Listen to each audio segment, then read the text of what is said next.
السلام عليكم ورحمة الله وبركاته. بسم الله الرحمن الرحيم. الحمد لله رب العالمين والصلاة والسلام على سيد الأنبياء والمرسلين وعلى آله وصحبه أجمعين. أما بعد.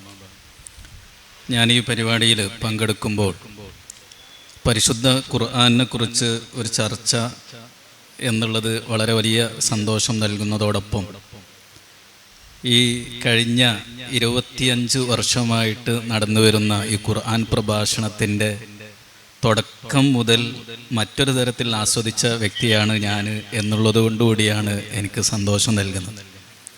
നിങ്ങളുടെ ഖുർആൻ ക്ലാസ് എടുക്കുന്ന ഉസ്താദ് ഷാഫി ഉസ്താദ് ഞങ്ങൾ മജ്മയിൽ പഠിക്കുന്ന ഫസ്റ്റ് വർഷം മുതൽ ഞങ്ങൾക്ക് കിതാബോധി തന്ന ഒരു ഉസ്താദ് കൂടിയാണ്.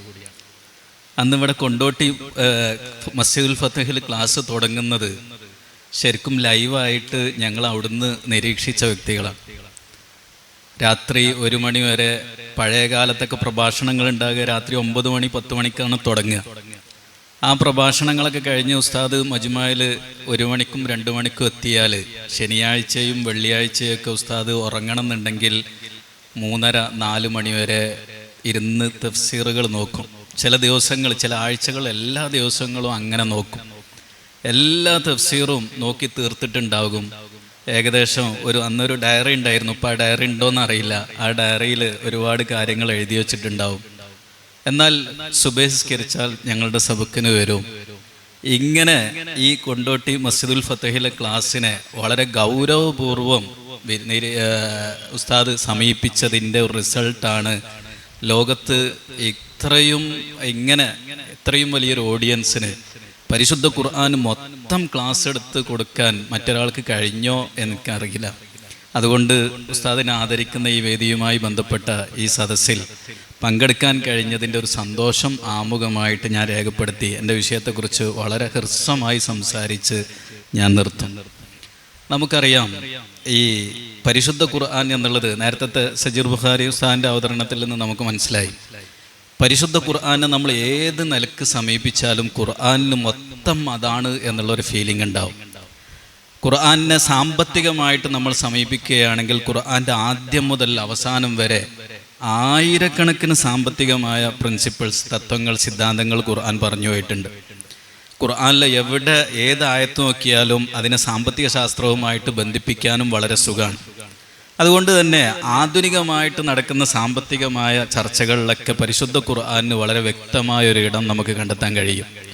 ഇപ്പോൾ അമേരിക്കയുടെ ഡോളറുണ്ട്. ആ ഡോളറിൻ്റെ ബാക്ക് വശത്ത് എടുത്തു നോക്കിയാൽ അതിമൊരു വാക്യം എഴുതിയിട്ടുണ്ട്, ഇൻ ഗോഡ് വി ട്രസ്റ്റ് എന്നുള്ളതാണ്. ദൈവത്തിലാണ് നമ്മൾ വിശ്വസിക്കുന്നത്, അല്ലെങ്കിൽ നമ്മൾ ആശ്രയിക്കുന്നത്, നമ്മൾ ഇതാക്കുന്നത് എന്നുള്ള. ഇത് ലോകത്തിലെ ഏറ്റവും വലിയൊരു കളവാണ് എന്നാണ് പറയുന്നത്. ലോകത്ത് കോടിക്കണക്കിന് നോട്ടുകളുടെ ബാക്കുകളിൽ അടിക്കപ്പെട്ട ഒരു വാക്ക്, ആ വാക്കാണ് ലോകത്തിലെ ഏറ്റവും വലിയ കളവ്. കാരണം എന്താ? അമേരിക്കയുടെ ക്യാപിറ്റലിസമാണ് വാഴുന്നത്. അവിടെ ദൈവത്തിനൊരു പ്രസക്തിയില്ല. അമേരിക്കയിലെ ക്യാപിറ്റൽ സിദ്ധാന്തങ്ങൾക്കോ അല്ലെങ്കിൽ അമേരിക്കൻ പൊളിറ്റിക്സിനോ അമേരിക്കയിലെ ആളുകൾക്കോ ദൈവത്തോട് തീരെ പ്രതിപത്തിയില്ലാത്തവരാണ് അവിടെ മഹാഭൂരിഭാഗം. അങ്ങനെയുള്ളൊരു നാട്ടിൽ ഇൻ ഗോഡ് വി ട്രസ്റ്റ് എന്ന് ഡോളറിൻ്റെ ബാക്കിൽ എഴുതി വെക്കുന്നുണ്ട് എന്നുണ്ടെങ്കിൽ ആ വാക്കിൽ നിന്ന് തന്നെ നമുക്ക് മനസ്സിലാകാം അതിന് ഏറ്റവും കൂടുതൽ അന്വർത്ഥമായി ഉപയോഗിക്കാൻ പറ്റുന്നത് നമ്മുടെ ഇസ്ലാമിന് മാത്രമാണ്. കാരണം ഇസ്ലാം എന്നുള്ളത് മറ്റുള്ള എല്ലാ പ്രത്യയശാസ്ത്രങ്ങളിൽ നിന്നും മതങ്ങളിൽ നിന്നും വേറിട്ടുകൊണ്ട് വളരെ വ്യക്തമായൊരു സിസ്റ്റം, അള്ളാഹുവിൽ അർപ്പിക്കുന്ന ഒരു സിസ്റ്റം ഇവിടെ പരിചയപ്പെടുത്തി.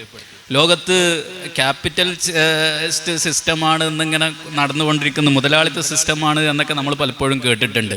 ലോകം ഉണ്ടായ അന്ന് മുതൽ ഇന്ന് വരെ വ്യത്യസ്തമായ സിസ്റ്റങ്ങൾ ഇവിടെ വന്നു പോയിട്ടുണ്ട്. പക്ഷെ ഒരു മതത്തിന് എല്ലാ മേഖലയിലും ഒരു സംവിധാനത്തെ പ്രദാനം ചെയ്യാൻ കഴിഞ്ഞിട്ടുണ്ടെങ്കിൽ അത് പരിശുദ്ധ ഇസ്ലാം മാത്രമാണ്. നമുക്കൊരു രാഷ്ട്രീയ സംവിധാനമുണ്ട്. എങ്ങനെയാണ് രാഷ്ട്രം ഭരിക്കേണ്ടത്, എങ്ങനെയാണ് പ്രജകളെ ഭരിക്കേണ്ടത്, രാഷ്ട്രവും പ്രജകളും തമ്മിലുള്ള ബന്ധം എങ്ങനെയായിരിക്കണം, ലോകത്തിൻ്റെ പൊളിറ്റിക്കൽ സിസ്റ്റം എന്ന് പറയുന്ന വ്യക്തമായൊരു സംവിധാനം, സിസ്റ്റം നമ്മുടെ മതം പരിചയപ്പെടുത്തി. ഇത് മറ്റൊരു മതവും പരിചയപ്പെടുത്തിയിട്ടില്ല. ഇതുപോലെ നമുക്കൊരു ശക്തമായൊരു സാമ്പത്തിക സംവിധാനം ഇസ്ലാം പരിചയപ്പെടുത്തി, ഖുർആൻ പരിചയപ്പെടുത്തി. ഈ ഖുർആനിൽ നമ്മൾ ഈ കാണുന്ന ഈ ചെറിയ പുസ്തകം, ലോകത്ത് എക്കണോമിക്സിൻ്റെ പുസ്തകങ്ങൾ ഈ ഈ ഹോളിൽ കൊടുന്ന് നിറച്ചു വെച്ചാൽ തീരൂല, എന്നിട്ടും എക്കണോമിക്സ് അങ്ങാനും പരാജയമാണ്. ലോകത്തിലെ മുഴുവൻ എക്കണോമിക്സും പരാജയമാണ്. ലോകം എന്നും കൂപ്പുകുത്തിക്കൊണ്ടിരിക്കുകയാണ്. എന്നാൽ പരിശുദ്ധ ഖുർആനിൽ ഇത്രയും പോകുന്ന ഒരു ഗ്രന്ഥത്തിൽ ഇതിൻ്റെ അപ്പുറത്ത് എക്കണോമിക് പ്രിൻസിപ്പിൾ, സാമ്പത്തികമായ കാര്യങ്ങൾ പറഞ്ഞിട്ടുണ്ട് എന്ന് പറയുമ്പോഴാണ് നമുക്ക് ഈ സാമ്പത്തിക മേഖലയിലും പരിശുദ്ധ ഖുർആൻ സംവിധാനിച്ച ആ സിസ്റ്റത്തെക്കുറിച്ച് നമ്മൾ മനസ്സിലാകുന്നത്. ഇപ്പോൾ 2 സിസ്റ്റങ്ങളാണ് ലോകത്ത് സാമ്പത്തിക സിസ്റ്റങ്ങളായിട്ട് പരിചയപ്പെടുത്തുന്നത്. അതിൽ ഒന്നാമത്തെ സിസ്റ്റത്തിന് നമ്മൾ പറയുക കൺവെൻഷണൽ സിസ്റ്റം എന്നാണ്, പാരമ്പര്യ സിസ്റ്റം എന്നുള്ളതാണ്. യഥാർത്ഥത്തിൽ പാരമ്പര്യ സിസ്റ്റം എന്നുള്ളത് നമ്മുടെ ഇന്ന് ഈ കാണുന്ന ബാങ്കുകൾ, ഇന്ന് നമ്മുടെ നാട്ടിലൊക്കെ ഉള്ള സാമ്പത്തിക സിസ്റ്റത്തിന് പറയുന്ന പേരാണ് ഈ കൺവെൻഷണൽ സിസ്റ്റം. യഥാർത്ഥത്തിൽ അതിൻ്റെയും 1000 വർഷങ്ങൾക്ക് മുമ്പ് ലോകത്ത് നടപ്പാക്കിയ ഒരു സിസ്റ്റമാണ് പരിശുദ്ധ ഖുർആൻ്റെ സിസ്റ്റം എന്നുള്ളത്. എല്ലാ മേഖലകളിലും ഇപ്പോൾ ഒരു ന്യൂസ് പേപ്പർ എടുത്തിട്ട് നമ്മൾ മറിച്ചു നോക്കിയാൽ അതിൽ എന്തെല്ലാം കാണുന്നത്? ഇന്ന് പണപ്പെരുപ്പം കൂടി കുറഞ്ഞു, അല്ലെങ്കിൽ അവിടെ ബാങ്ക് പൊളിഞ്ഞു, ബാങ്ക് ഇല്ലാതെയായി, അല്ലെങ്കിൽ ഷെയർ വിറ്റു, ഷെയർ വാങ്ങി, അല്ലെങ്കിൽ ബോണ്ട് ഗവൺമെൻറ് ഇറക്കി. ഇതൊക്കെ കാണുമ്പോൾ നമ്മൾ വിചാരിക്കും ഇതിലൊന്നും പരിശുദ്ധ ഖുർആൻ ഇടപെട്ടിട്ടില്ല എന്നുള്ളത്. യഥാർത്ഥത്തിൽ ഇതൊക്കെ വളരെ വിശദമായിട്ട് സംസാരിച്ച ഇന്ന് ലോകത്ത് ഒറ്റ ഉദാഹരണം പറയാം, ഇൻഫ്ലേഷൻ എന്ന് പറയുന്ന ഒരു സാധനമുണ്ട്, പണപ്പെരുപ്പം എന്നുള്ളത്. എന്താണ് ഈ ഇൻഫ്ലേഷൻ എന്ന് പറഞ്ഞാൽ? പണപ്പെരുപ്പം എന്ന് പറഞ്ഞാൽ നമ്മുടെ കയ്യിൽ സാധനങ്ങളുണ്ട്, പക്ഷെ സാധനങ്ങളുടെ വില ഇങ്ങനെ കൂടുന്നു. ഇന്നിപ്പോൾ 1 കിലോ അരിക്ക് 30 രൂപയാണ് എന്ന് വെക്കുക. നാളെ ആ കിലോ അരിക്ക് 35 രൂപയാണെങ്കിൽ അതിൻ്റെ പറയുന്ന പേരാണ് ഇൻഫ്ലേഷൻ എന്നുള്ളത്. സാധനം ഇടാതെ 1 കിലോ അരി തന്നെയാണ്, പക്ഷെ വില ഇങ്ങനെ കൂടിപ്പോകുന്നു. ഇതെന്തുകൊണ്ടാണ് ഉണ്ടാകുന്നത്? പരിശുദ്ധ ഖുർആന് വളരെ കൃത്യമായി പറഞ്ഞ നിയമങ്ങളെങ്ങാനും പാലിച്ചിരുന്നുവെങ്കിൽ ലോകത്ത് ഇന്ന് കാണുന്ന പണപ്പെരുപ്പം എന്ന് പറയുന്ന ഒരു പ്രശ്നം ഉദിക്കില്ലായിരുന്നു. ഇങ്ങനെ ആയിരക്കണക്കിന് ഉദാഹരണങ്ങൾ നമുക്ക് പരിശുദ്ധ ഖുർആനിൽ നിന്ന് എടുത്ത് കാണിക്കാൻ കഴിയും എന്നുള്ളതാണ് വസ്തുത. ഇപ്പോൾ നമ്മൾ എക്കണോമിക്സ് പഠിച്ച അല്ലെങ്കിൽ മറ്റു പല സബ്ജക്റ്റും പഠിച്ച ആളുകളായിരിക്കും എൻ്റെ മുന്നിലിരിക്കുന്നത്. നമ്മളൊക്കെ പഠിക്കും, ഇത് ഗ്രീക്ക് ഫിലോസഫേഴ്സാണ് ഇതിവിടെ ആദ്യമായിട്ട് പരിചയപ്പെടുത്തിയത്. അത് നമ്മൾ സമ്മതിക്കും ചെയ്യും. നമ്മൾ സോഷ്യോളജി പഠിച്ചാലും പൊളിറ്റിക്സ് പഠിച്ചാലും എക്കണോമിക്സ് പഠിച്ചാലും ഇങ്ങനെ ഏത് സബ്ജക്റ്റ് പഠിച്ചാലും ഗ്രീക്ക് ഫിലോസഫേഴ്സിന് പറയും, സോക്രട്ടീസോ അരിസ്റ്റോട്ടിലോ പ്ലാറ്റോയോ ഇല്ലെങ്കിൽ ഇങ്ങനെ പലരും പറയും. എന്നിട്ട് നമ്മൾ നേരെ അങ്ങോട്ട് വരുന്നത് അതിൻ്റെ കാലത്തുള്ള ഒരു വലിയൊരു സഹസ്രാബ്ദങ്ങളോട് ഒഴിവാക്കിയിട്ട് നേരെ വരുന്നത് പിന്നെ യൂറോപ്പിലേക്കാണ്. ഇപ്പം എക്കണോമിക്സിലും അങ്ങനെ തന്നെയാണ്. ആഡം സ്മിത്ത് ആണ് എക്കണോമിക്സിൻ്റെ പിതാവ് എന്നാ പറയുക. ആഡം സ്മിത്ത് കാരണം 1700-കളിൽ ജീവിച്ചൊരു മനുഷ്യനാണ്. 1700-ന്റെ മുമ്പ് ലോകത്തെ എക്കണോമിക്സ് ഇല്ല എന്ന് ആരെങ്കിലും പറയോ? ആ അത്രയും വലിയ കാലത്തെ ലോകം എന്നും വിസ്മരിക്കാൻ ശ്രമിച്ചുകൊണ്ടിരിക്കുകയാണ്. പരിശുദ്ധ ഇസ്ലാമിൻ്റെ 1700 എന്ന് പറഞ്ഞാൽ AD 1700-ന്റെ മുമ്പ് രചിക്കപ്പെട്ടതാണ് നമ്മുടെ ഫതുഹുൽ മുഈൻ അടക്കം.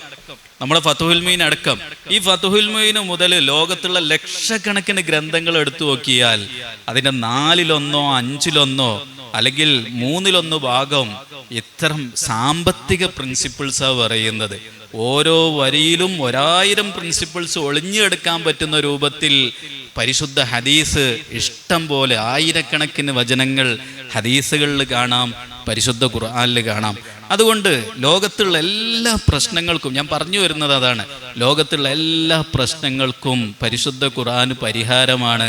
പ്രത്യേകിച്ചും നമ്മുടെ സാമ്പത്തിക പ്രശ്നങ്ങൾ ഓരോന്നും എടുത്തു നോക്കിയാലും പരിശുദ്ധ ഖുർആൻ അതിനൊക്കെ പരിഹാരമാണ് എന്നുള്ളത് നമുക്ക് മനസ്സിലാവും. 1-2 ഉദാഹരണങ്ങൾ പറഞ്ഞ് ഞാൻ നിർത്തും, സമയം വളരെ കുറവാണ്.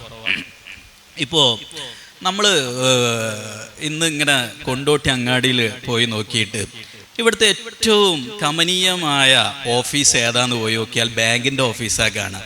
ഇവിടെ ഇപ്പോൾ ഒരുപാട് ആൾക്കാർ പല ബിസിനസ്സും നടത്തുന്നുണ്ട്, പല ഓഫീസുണ്ട്. ഈവൻ എയർപോർട്ടിലില്ലാത്ത സൗകര്യങ്ങൾ പോലും ഇവിടുത്തെ എല്ലാ ബാങ്കിൻ്റെ ഓഫീസിലുണ്ടാവും. എന്തുകൊണ്ടത്?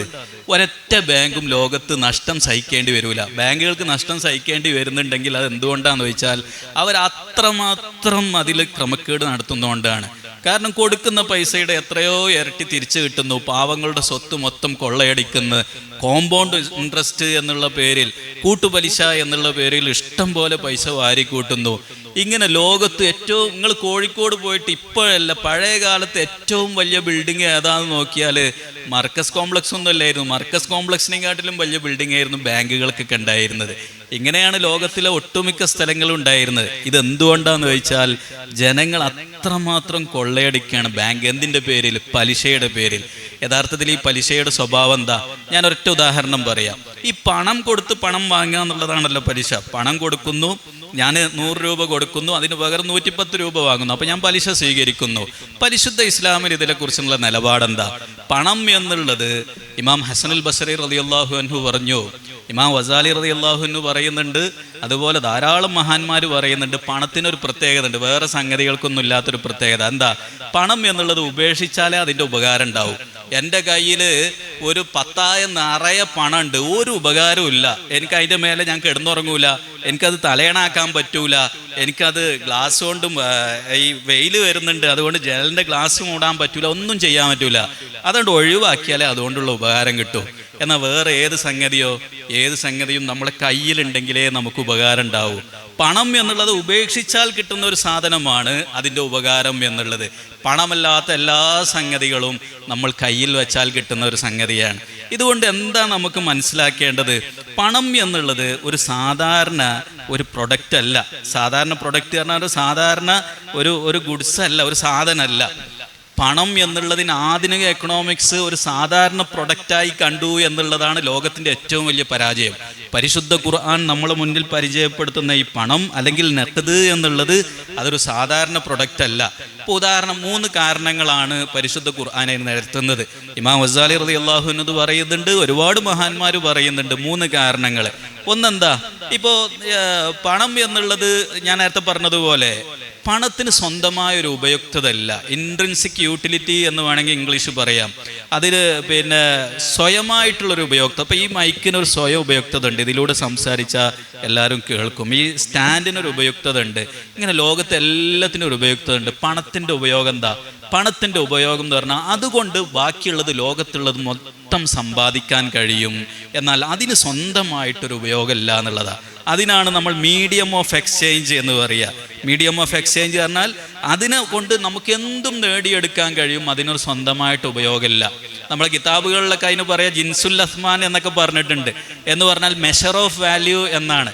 നമുക്ക് ലോകത്തുള്ള എന്തിനും മെഷർ ചെയ്യാൻ കഴിയും. ഇപ്പം ഈ സ്റ്റാൻഡിൻ്റെ വില 10 മൈക്കിൻ്റെ വില എന്ന് ആരും പറയില്ല. ഇതിന് എത്ര രൂപ എന്ന പണത്തിലൂടെ നമ്മൾ മെഷർ ചെയ്യുള്ളൂ. അതിനാണ് മെഷർ ഓഫ് വാല്യൂ എന്ന് പറയുക. ഇങ്ങനെ സ്വന്തമായി ഉപയുക്തത ഇല്ലാത്ത ഒരു സാധനമാണ് പണം.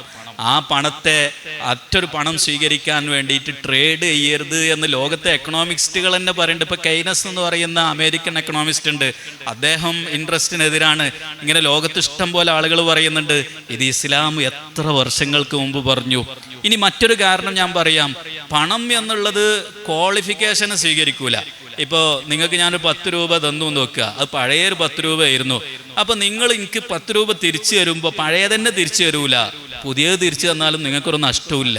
പഴയത്, പുതിയത്, ചെറിയത്, വലുത്, ഇങ്ങനെയുള്ള ഒരു ക്വാളിഫിക്കേഷനും ക്വാളിറ്റീസിനെയും സ്വീകരിക്കുന്നതല്ല പണം എന്നുള്ളത്. എന്നാൽ പ്രൊഡക്റ്റ് ആണെങ്കിലോ അത് പഴയത്, പുതിയത്, നല്ലത്, മുന്തിയത് എന്ന് പറയുന്ന വ്യത്യസ്ത ക്വാളിറ്റീസുകളെ സ്വീകരിക്കും. ഇങ്ങനെ വ്യത്യസ്ത ക്വാളിറ്റീസിനെ സ്വീകരിക്കാത്തതാണ് പണം എന്നുള്ളത്. മൂന്നാമത്തെ ഒരു കാരണം ഇമാം ഗസാലി റളിയല്ലാഹു അൻഹു പറയുന്നു, പണം എന്നുള്ളത് പിൻ പോയിന്റ് ചെയ്യാൻ പറ്റൂല. ഇപ്പം ഞാൻ ഒരു 10 രൂപ നിങ്ങൾക്ക് തന്നാൽ ആ 10 രൂപ തന്നെ എനിക്ക് തിരിച്ചു തരണം എന്ന് ലോകത്ത് ആരും പറയില്ല. പണം എന്നുള്ളത് പിൻ പോയിന്റ് ചെയ്യാൻ പറ്റൂല. അപ്പം ഇങ്ങനെ ഒരുപാട് കാരണങ്ങളാൽ പരിശുദ്ധ ഖുർആന്റെ ഭാഷയനുസരിച്ച് ഇമാം ഗസാലി റളിയല്ലാഹു അൻഹു പറയുന്നു, പണം എന്നുള്ളതിനെ ഒരു പ്രൊഡക്റ്റായിട്ട്, കമ്മോഡിറ്റി ആയിട്ട്, ഗുഡ്സ് ആയിട്ട് മാർക്കറ്റിൽ ട്രേഡ് ചെയ്യുന്ന ബാങ്കുകളൊക്കെ, നമ്മൾ ബാങ്ക് എന്നതിന് പേരിടുക എന്നേ ഉള്ളൂ. എവിടെയാ ബാങ്ക്? പേരിൽ എന്തർത്ഥാണുള്ളത്? യഥാർത്ഥത്തിൽ ഒരു മാർക്കറ്റാണ്. പണത്തിന് പകരം പണം സ്വീകരിക്കുന്ന ഒരു മാർക്കറ്റാണ് നമ്മുടെ ബാങ്കുകൾ എന്നുള്ളത്. ഇത് ഇസ്ലാം സമ്മതിക്കുന്നില്ല. അപ്പോൾ അടിസ്ഥാനപരമായിട്ട് ലോകത്തിൻ്റെ ഏറ്റവും വലിയൊരു പ്രശ്നം എന്നുള്ളത് പണത്തിന് പകരം പണം ട്രേഡ് ചെയ്തിട്ട് കൂടുതൽ പണം സ്വീകരിക്കുക എന്നുള്ള ഖുർആന് പറഞ്ഞതിൻ്റെ എതിരായിട്ടുള്ളൊരു സ്വഭാവമാണ് ലോകം സ്വീകരിച്ചു വന്നത്. അതുകൊണ്ടാണ് ലോകത്തുണ്ടായ മുഴുവൻ പ്രശ്നങ്ങളും ഉണ്ടായത്. ഇപ്പോൾ 1930കളിൽ ലോകത്ത് ഏറ്റവും വലിയൊരു റിസഷൻ ഉണ്ടായി. റിസഷൻ എന്ന് പറഞ്ഞാൽ ഭയങ്കര സാമ്പത്തിക വ്യവസ്ഥ മൊത്തം തകർന്നുപോയി. 2007 തകർന്നുപോയി, നമുക്കൊക്കെ ഓർമ്മ ഉള്ളതാണ്. അതിൽ പിന്നെ ഇന്ത്യ ഒരല്പം അന്ന് മൻമോഹൻ സിംഗ് ഗവൺമെൻറ്റിൻ്റെ കാലഘട്ടത്തിൽ കുറച്ച് പിടിച്ചു നിന്നു. പക്ഷെ അമേരിക്ക പറ്റ തകർന്നുപോയി. ഇതിലൊന്നും കുടുങ്ങാത്ത രാഷ്ട്രങ്ങൾ ഏതാ? യഥാർത്ഥത്തിൽ ഇസ്ലാമിക രാഷ്ട്രങ്ങളാണ്. എന്തുകൊണ്ടാണ് ഇസ്ലാമിക രാഷ്ട്രങ്ങൾ അതിൽ കുടുങ്ങാവുന്നത്? അവരും പഴയ സാമ്പത്തിക വ്യവസ്ഥിതി എന്ന് പറയുന്ന പലിശാധിഷ്ഠിത സാമ്പത്തിക വ്യവസ്ഥിതിയിൽ അവരും ഇൻവോൾവ് ആണ്, അവർ ഉൾപ്പെടുന്നുണ്ട് എന്നുണ്ടെങ്കിലും അവർ വേണ്ടത്ര അതിൽ സജീവല്ല. ഇസ്ലാമിക സാമ്പത്തിക സിസ്റ്റവും കൂടിയും അവർ നടപ്പിലാക്കി തുടങ്ങിയത് കൊണ്ടാണ് അതിൽ പൂർണ്ണമായിട്ടും അകപ്പെടാതിരുന്നത്. എന്തുകൊണ്ടാണ് ഈ ആധുനിക സാമ്പത്തിക വ്യവസ്ഥ ഇത്രമാത്രം തകർന്നു പോകുന്നത്? ഞാൻ നേരത്തെ പറഞ്ഞൊരു ഉദാഹരണം ഉണ്ട്. പണത്തിന് പകരം പണത്തിനെ സ്വീകരിക്കുന്ന പരിശുദ്ധ ഖുർആന്റെ സിദ്ധാന്തങ്ങൾക്ക് നേരെ എതിർ പ്രവർത്തിച്ചു എന്നുള്ളതോടൊപ്പം തന്നെ അവര് വളരെ വൃത്തിയില്ലാതെ, ഇപ്പോൾ ഒരു ഉദാഹരണം ഞാൻ പറയാം, സമയം ഒരുപാട് അതിക്രമിച്ചു പോയി. ഇപ്പൊ നമ്മളൊക്കെ കേൾക്കുന്നതാണ് മൈസിർ എന്നുള്ളത്, ഗാംബ്ലിംഗ് എന്നാണ് പറയുക. സ്റ്റോക്ക് മാർക്കറ്റിൽ അതുപോലെ എല്ലായിടത്തും നമ്മൾ കാണുന്നതാണ്. ഇപ്പോൾ ഇങ്ങനെ പണം കൂടുതൽ നിക്ഷേപിച്ചാൽ കൂടുതൽ ലാഭം കിട്ടും, അതുകൊണ്ട് നിങ്ങൾ സ്റ്റോക്ക് മാർക്കറ്റിൽ ട്രേഡ് ചെയ്തോളി, അത് ക്രെഡിറ്റ് കാർഡ് എടുത്തോളി. ഇപ്പോൾ എല്ലാവർക്കും അറിയുന്ന ഒരു ഗാംബ്ലിംഗ് ആണ് ഈ ക്രെഡിറ്റ് കാർഡ് എന്നുള്ളത്. നമുക്കൊക്കെ ക്രെഡിറ്റ് കാർഡിൻ്റെ കോള്, ബാങ്കിൽ അക്കൗണ്ട് ഉള്ളവർക്കൊക്കെ ക്രെഡിറ്റ് കാർഡിൻ്റെ കാർഡ് ഇഷ്ടം പോലെ വരുന്നുണ്ടാവും. ഇതൊക്കെ യഥാർത്ഥത്തിൽ എന്താണ് സംഭവിക്കുന്നതെന്ന് ചോദിച്ചാൽ ഇവിടെയൊക്കെ 2 തരത്തിലാണ് സംഭവിക്കുന്നത്. ഒന്ന് high risk and high return എന്നാണ് എക്കണോമിക്സ് പറയുക. നമ്മൾ കൂടുതൽ റിസ്ക് എടുത്താൽ നമുക്ക് കൂടുതൽ റിവാർഡ്, റിട്ടേൺ അല്ലെങ്കിൽ പ്രോഫിറ്റ് അല്ലെങ്കിൽ ലാഭം എടുക്കാം. നിങ്ങൾ കുറച്ചേ റിസ്ക് എടുക്കുന്നുള്ളെങ്കിൽ നിങ്ങൾക്ക് കുറച്ചേ ലാഭം കിട്ടൂ. അപ്പം ഞാൻ കൂടുതൽ റിസ്ക് എടുക്കുന്നു എങ്കിൽ എനിക്ക് കൂടുതൽ റിട്ടേൺ കിട്ടുന്നു, കൂടുതൽ ലാഭം കിട്ടുന്നു. അതുകൊണ്ട് ഞാൻ ലോട്ടറി എടുക്കാൻ തയ്യാറാകുന്നു, പലതും എടുക്കാൻ തയ്യാറാകുന്നു, സ്റ്റോക്ക് മാർക്കറ്റിൽ ഇൻവെസ്റ്റ് ചെയ്യാൻ തയ്യാറാകുന്നു. ഇതിങ്ങനെ കൂടുതൽ റിസ്ക് എടുക്കുമ്പോൾ സ്വാഭാവികമായിട്ടും ഇതിൻ്റെ അപ്പുറത്ത് വേറൊരു പ്രശ്നം വരുന്നുണ്ട്. എന്താണ് അപ്പുറത്ത് വരുന്ന പ്രശ്നം? ഇപ്പം ഞാനും ഇതിൽ ഒരാളും കൂടിയിട്ടാണ് ഒരു ട്രാൻസാക്ഷൻ ഒരു ഇടപാട് നടന്നത്. ഞാൻ നല്ല റിസ്ക് എടുത്തു. സ്വാഭാവികമായിട്ടും ഞാൻ മാത്രം റിസ്ക് എടുത്താൽ പോരാ, ഇയാൾ റിസ്ക് എടുക്കേണ്ടി വരും. ഞങ്ങൾ 2 പേരും റിസ്ക് എടുക്കുമ്പോഴേ ഒരു ട്രാൻസാക്ഷൻ ആകൂ. എനിക്കാണ് ലാഭം കിട്ടിയതെങ്കിൽ ഇദ്ദേഹത്തിന് ഹൈ ലോസാണ് കിട്ടുക. ഇത് ആധുനിക എക്കണോമിക്സ് ഒരിക്കലും സംസാരിക്കാത്ത വിഷയമാണ്. ഇന്ന് നടക്കുന്ന, നിങ്ങൾക്ക് ഇത് പറഞ്ഞാൽ മനസ്സിലാവുമെന്നും അറിയില്ല, ഡെറിവേറ്റീവ്സ് എന്ന് പറയുന്ന ഒരു സാധനമുണ്ട്. ഇപ്പോൾ പേപ്പർ എടുത്ത് നോക്കിയാൽ ബോംബെ സ്റ്റോക്ക് എക്സ്ചേഞ്ച് ഇന്ന് കുറഞ്ഞു, സെൻസെക്സ് കൂടി കുറഞ്ഞു, നിഫ്റ്റി ആയി എന്നൊക്കെ പറഞ്ഞാൽ ഒരു പേപ്പറിൽ, ചില പേപ്പറുകൾ 2-3 പേജ് അതുണ്ടാവും, ചില പേപ്പറുകളിൽ ഒരുപാട് സ്ഥലത്തുണ്ടാവും. TV എടുത്ത് നോക്കിയാൽ സൈഡിൽ ഇതേ കാണൂ, സൈഡിൽ എപ്പോഴും ഇതിൻ്റെ വർത്താനം ഉണ്ടാവും. ഒരു സാധനം ഇങ്ങനെ പച്ചയും ചുവപ്പുമായിട്ട് അങ്ങോട്ടും ഇങ്ങോട്ടും ഇങ്ങനെ മറിയുന്നുണ്ടാവും. ഇതൊക്കെ എന്താണ്? ഇതൊക്കെ യഥാർത്ഥത്തിൽ ഇസ്ലാം പഠിപ്പിച്ചതിൻ്റെ ഘടകവിരുദ്ധമായ വളരെ വലിയ ഗാംബ്ലിംഗ് ആണ്, മൈസിറാണ് നടന്നുകൊണ്ടിരിക്കുന്നത്. എന്താണ് ഈ മൈസിർ ഇതിൻ്റെ ആകത്തുക എന്നുള്ളത് എന്ന് പറഞ്ഞാൽ, ചില സ്റ്റോക്കുകൾ പറഞ്ഞാൽ ഷെയറുകൾ, ഈ ഷെയറുകളിൽ ഭയങ്കരമായിട്ടുള്ള ഫ്ലക്ച്വേഷൻസ്, വ്യതിയാനങ്ങൾ ഇങ്ങനെ TV കാണിച്ചുകൊണ്ടിരിക്കുകയാണ്, പേപ്പറുകൾ കാണിച്ചുകൊണ്ടിരിക്കുകയാണ്, എല്ലാം കാണിച്ചുകൊണ്ടിരിക്കുകയാണ്. യഥാർത്ഥത്തിൽ ഇവിടെ എന്താ നടക്കുന്നത്? ഇവിടെ ഒന്നും നടക്കുന്നില്ല. എന്താ നടക്കുന്നത്? ഒന്നും നടക്കുന്നില്ല. ഇപ്പോൾ നമ്മളെ നാട്ടിലൊക്കെ ഒരു ചെറിയ ഉദാഹരണം പറഞ്ഞാൽ, നമ്മളെ നാട്ടിലൊക്കെ ഭൂമിക്ക് എങ്ങനെ വില കൂടിയത്? നബി സല്ലല്ലാഹു അലൈഹി വസല്ലമ തങ്ങൾ പരിശുദ്ധ ഖുർആൻ പറഞ്ഞിരുന്ന ആശയങ്ങളെങ്ങാനും സ്വീകരിച്ചിരുന്നെങ്കിൽ നമ്മുടെ നാട്ടിലൊന്നും ഭൂമിക്ക് വില കൂടില്ലായിരുന്നു. ഇപ്പം ഞാൻ പോയിട്ട് ഒരു ഭൂമി ഒപ്പിക്കും, ആ ഭൂമിക്ക് ടോക്കൺ കൊടുത്തിട്ട് അത് എൻ്റെ കയ്യിൽ കബിള് നടന്നിട്ടില്ല, കബിള് എന്നാ പറയുക, ഞാൻ അതിനെ റിസീവ് ചെയ്തിട്ടില്ല, സ്വീകരിച്ചിട്ടില്ല. കബിള് ചെയ്യാത്തതിന് മുമ്പ് തന്നെ വേറൊരാൾക്ക് 1 ലക്ഷത്തിൻ്റെ ഭൂമി ഞാൻ 1 ലക്ഷത്തിന് പറഞ്ഞു വെച്ചിട്ടേ ഉള്ളൂ, ഞാൻ 1.5 ലക്ഷത്തിന് വിൽക്കും, അയാൾ 1.5 ലക്ഷത്തിന് ടോക്കൺ കൊടുത്തിട്ട് അയാൾ 2 ലക്ഷത്തിന് വിൽക്കും. ഇങ്ങനെ കോടികൾ കണ്ട് വിൽക്കുന്ന ഒരു പരിപാടി തുടങ്ങി.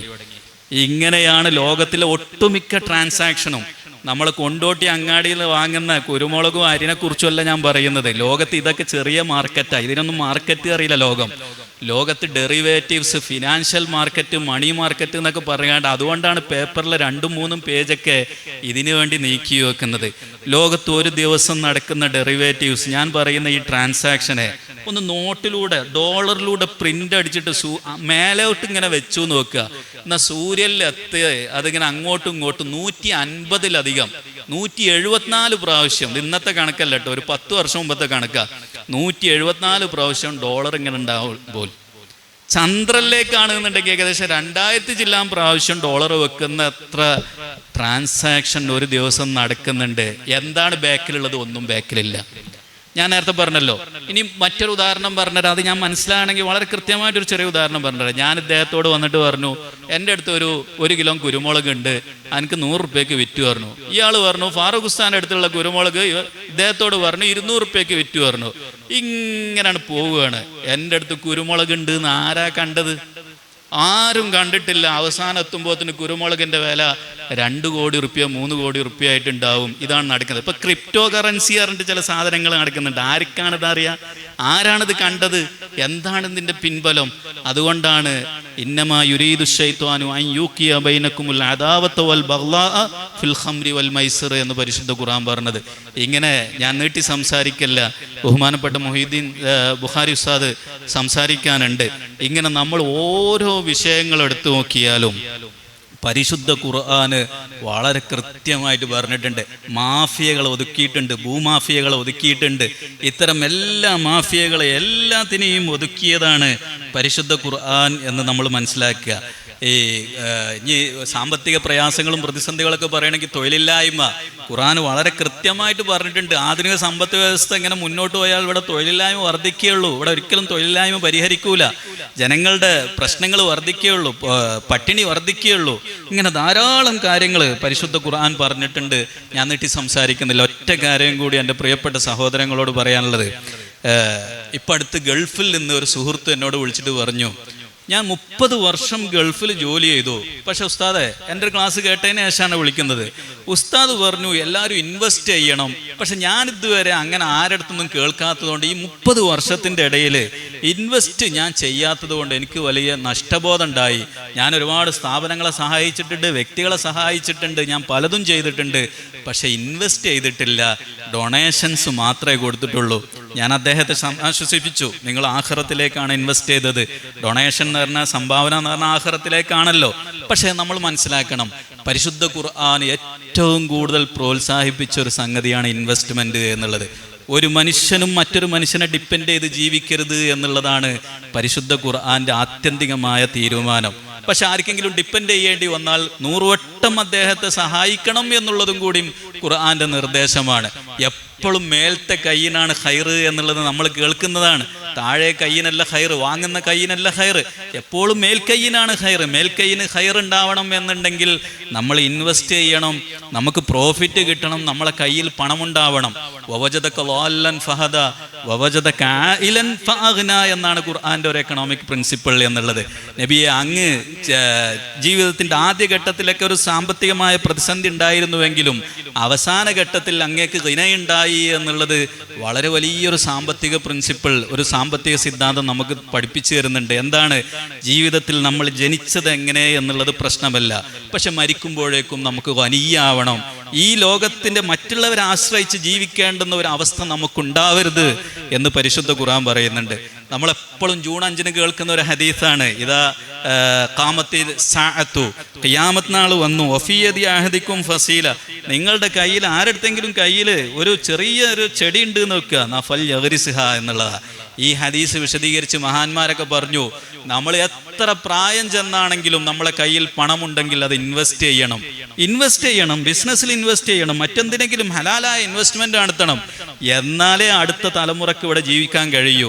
ഒരു സ്വഹാബി വന്ന് ഹജ്ജത്തുൽ വദാഇന്റെ ഘട്ടത്തിൽ നബി സല്ലല്ലാഹു അലൈഹി വസല്ലമ തങ്ങളോട് പറഞ്ഞു, നബിയെ, എൻ്റെ അടുത്ത് ആകപ്പാടെ ഒരൊറ്റ മകള് മാത്രമേ ഉള്ളൂ, എനിക്കാണെങ്കിൽ ഒരുപാട് സമ്പത്തും ഉണ്ട്, അപ്പൊ ഞാൻ ഈ സമ്പത്തൊക്കെ ദീനിന് വേണ്ടി ചെലവഴിക്കട്ടെ? നബി സല്ലല്ലാഹു അലൈഹി വസല്ലം സമ്മതിച്ചില്ല.